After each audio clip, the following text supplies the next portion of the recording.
Namaste, Jai Bharat. Regime change in Israel is, sorry, regime change in Iran is what Israel wants, as I understand. Because when it was the Shah in Iran, Iran and Israel used to be great friends. They helped one another, they coexisted, people to people relations are good, and basically Iranian people are noble, good, they have their own history and culture. Not really post-Islamic invasion, they are the Persians have their own distinct culture, like the Afghans have. They became Islam yesterday, but prior to that they had their own identity, culture, etc., etc. And they were coexisting with Israel, they had no problem. So it's only with the Islamic authority that comes in Iran, the Khomeini kinds, Ayatollahs, with them only this kind of attitude difference takes place in Iran. And of course, the people of Iran themselves suffer. They don't have the kind of freedom which their ancestors or their forefathers used to have, enjoy. Now they are under a kind of suppressed regime, all kinds of laws which normally people don't like in this modern world. I don't know to what extent people like, but then as I understand, it's not normal that people don't like such laws for a free existence. It's not that people are not spiritual. People shall be spiritual, but spirituality does not invite rigidity for the sake of a dictator to use that against the people. Now, normally these dictators use religion to maintain their domination against the people, so upon the people, and then their rigidity goes against the people.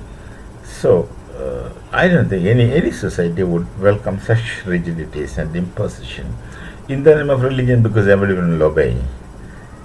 Because everyone wants to be religious, everyone wants to be in religion, etc., etc. They won't. They normally don't go against such things. So, in the name of religion, anyone can say anything and get things done, and that's what happens in the world, most places. So, with such change, authority in Iran, things change, and they become hostile to most people. And they started creating proxy armies all over, which becomes a nuisance to many worlds, Islamic worlds and Arab world, etc. All equally have problems, and Israel, of course, was affected and much. So the objective of Israel is a regime change in Iran, and the objective of many people, at least in their minds, not through action, is a regime change in Iran. And once such thing happens, the whole world will welcome regime change in Iran. So this is what people aspire for, the world aspires, so that Iranian people comes into the mainstream of the world and start working with them. Normally in tandem, the coexistence becomes meaningful. Otherwise they remain secular. So many 45 years of sanctions, prohibitions, and many things upon the nation.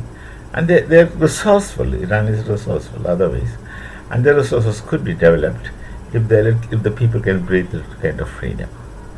So this is what people want. Israel also aspires, expects a regime change. The other meaningful world also, as far as I understand, as far as my understanding was, would aspire for a regime change with Iran. And suppose there is a regime change in Iran, and if they go into democracy, it will be good for everyone. The whole area will have a different kind of attitude towards the world. That area will be more peaceful. The kinds of insurgencies, problems existing in and around that area could get solved considerably in an automatic manner with a regime change in Iran. It will make a lot of difference. Actually, with Iran becoming strong, people will get benefited, others will get benefited. They can take some kind of help from Iran wherever it is necessary, where they can help. They must have areas where they can help, and there must be areas where they can receive help. Now, this is a kind of coexistence in this world.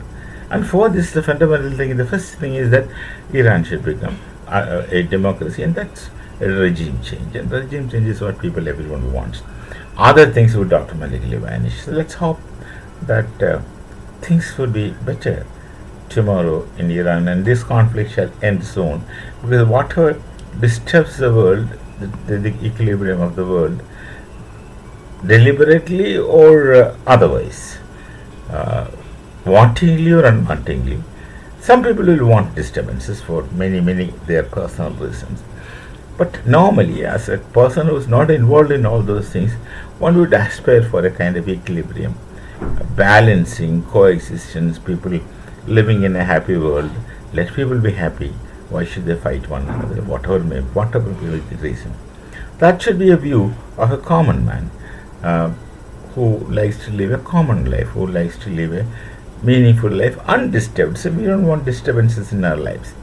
I don't know if someone would welcome disturbances, but as I think that should not be the case. Let's not welcome disturbances. Let's not create disturbances, obviously. And we also don't want to be disturbed. People should live. Their lives are very short.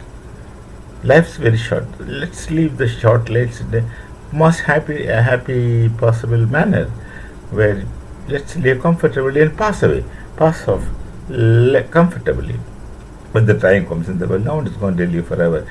The action of many people suggests that they're going to live forever in the same manner with some same health, authority, and comfort, and the ability to enjoy the whatever facilities the world can offer them.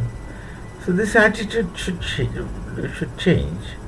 Let's realize that our stay is for a short time. Why problems for whose sake? Until it's a long-term benefit for the society, but in direct, righteous manner. We call it dharma. Let's meet again. Namaste. Jai Bharat. Jai Siya Ram.